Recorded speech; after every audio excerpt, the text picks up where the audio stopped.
Eu queria só que você contextualizasse, né, para o pessoal que não te conhece ainda tão bem, que não conhece a SonicWall também, porque a gente está falando de uma das empresas líderes mundiais de fabricante, né, de soluções de segurança da informação, que está em diversos países, é uma das que mais vendem aqui no Brasil, é uma das principais soluções, é uma das principais fabricantes da solução de Firewall, que é uma das ferramentas mais importantes para qualquer empresa que queira ter um mínimo de proteção e segurança. A primeira coisa, a primeira proteção, às vezes mais importante, é normalmente a solução de Firewall. Então é um fabricante realmente com peso gigantesco a nível mundial. Aí eu queria só que você falasse um pouco, né, contextualizasse a SonicWall dentro do mercado de segurança, falasse um pouquinho deles para quem não conhece. Bom, a SonicWall ela é uma empresa que completou agora, em setembro, 30 anos de existência. Ela foi fundada em 91. Então, ela começou realmente fabricando firewalls de pequeno porte, por dois indianos, dois irmãos, na verdade. Ela chamava-se Sonic System nessa época, na verdade, e tinha um produto chamado Interpol, na verdade. Evidentemente que em algum momento o Interpol ia cair de pau em cima dela e fez com que mudasse o nome, né, de Interpol, da linha de produto para Sonic, né? E aí Sonic virou SonicWall, e aí criou essa como uma entidade e depois começou a criar... né, provavelmente, Sonic Wall, né, de Firewall, de barreira. Exatamente, parede, exatamente. Focando, claro, nessa linha de proteção, né, de perímetro, de borda, enfim. E aí, com o passar dos anos, ela foi adquirindo outras tecnologias. Então, ela adquiriu Mail Frontier, que é uma solução de proteção de e-mail, né? Até hoje, né, os principais pontos de vulnerabilidade que a gente tem de segurança é através de e-mail, né? E-mails falsos aí, imagina, né?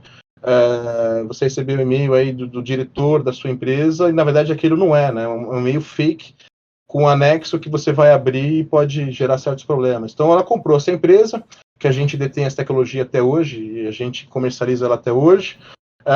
Depois vieram outras empresas, né? Veio a parte de acesso remoto, nós compramos a Aventail, se não me falha, a maior foi em 2009, acho que foi isso. E aí começou a aumentar um pouco o portfólio, né? Ou seja, tentar atender... De novo, né? Segurança, eu sempre falo isso, é feito em camadas. Então, não basta só, mas Firewall, eu sou usuário doméstico, estou assistindo agora aqui o Arley falando, eu não posso ter um Firewall, mas você tem outras tecnologias que podem também proteger o seu ambiente doméstico, né? Então, de uma certa forma, a gente tem esses produtos, ou de uma certa forma, você, usuário, pode adquirir o antivírus. Claro, não pode comprar existe alguns gratuitos, né, que pode pelo menos tentar minimizar um pouco o teu impacto, né? Mas a gente pode falar isso depois também de algumas recomendações. Então, esta é a história da SonicWall. Você falou muito bem, ela está mais de 200 países, enfim, a gente, na América Latina, é praticamente presente de forma, enfim, direta ou indireta em todos os países. A gente nunca vem de forma direta, né? A gente sempre atua através, como você mesmo comentou, né, da cadeia, né? Sempre tem um distribuidor envolvido na história que importa os nossos produtos e uma cadeia de integradores, né, que vão fazer o projeto, identificar isso, nesse caso, em todo o Brasil, enfim, em outros países também. Então, mas isso é basicamente um resumo bem rápido da SonicWall. Já ajuda bastante, né, para o pessoal entender um pouquinho melhor. Uhum. E aí você conseguiu, né, essa oportunidade, imagino que, né, você ficou bem empolgado na época, né, de ter entrado e tal. E, né, você explicou que ficou 15 anos, tá 15 anos hoje lá. E aí você começou a aproveitar as oportunidades, né? É uma empresa que você falou que deu oportunidades para você crescer, né? Te deu um plano de carreira. E você acabou virando Country Manager, né? Que é o principal responsável a nível Brasil. E hoje você está como diretor executivo, aí já a nível América Latina, é isso? Exato. Eu passei praticamente desses 15 anos, né? De 2007 a 12 como engenheiro Brasil para venda. Logo na sequência, respondendo para um SE Manager que ficava no México, que é a pessoa que me contratou. Logo na sequência, em 2012, nós tivemos uma passagem pela Dell, né? A Dell comprou a SonicWall e nós passamos durante, como uma divisão da Dell durante 4 anos, né?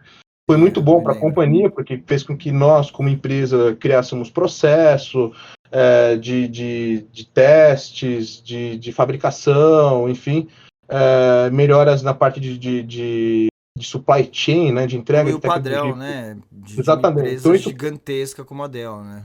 foi muito interessante. E nessa época, a Dell criou uma divisão chamada Dell Software Group, DSG, onde ela tinha comprado, nessa época, 2012, ela comprou 20 e poucas organizações de diferentes setores, algumas focadas 100% em segurança, e ela criou essa divisão, DSG.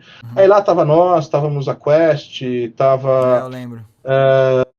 meu Deus, Apple Shore, mais algumas empresas dessa época, enfim. E aí, claro, juntamente, boa parte da diretoria do board dessa divisão era da Quest. Inclusive, uma pessoa que também, que eu agradeço muito ele também, chamado Javier Almaraz, um cara assim fantástico, um mexicano que vive nos Estados Unidos, super competente, disciplinado também, que eu aprendi muito com ele também. Só que debaixo dele, nessa época, 2012, já existia quase 30 pessoas, e na Dell tinha um problema muito grande. Você poderia ter, se não me falha a memória, até 10 profissionais debaixo de você, para que a Dell você conseguisse, como ser humano, conseguir gerenciar a pessoa de uma forma exatamente. Então, Que viagem.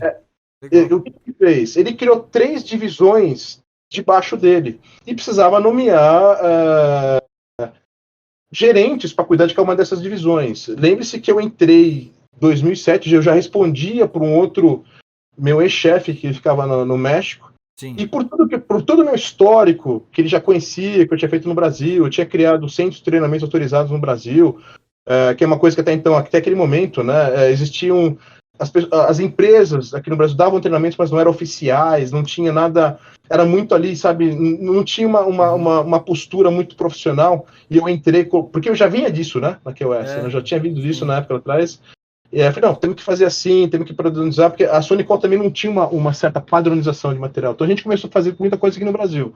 E tudo quando a gente começou a padronizar isso, a gente começou a ensinar os americanos, entendeu? Olha, assim que tem que ser, fazer, vamos padronizar. Então isso foi legal.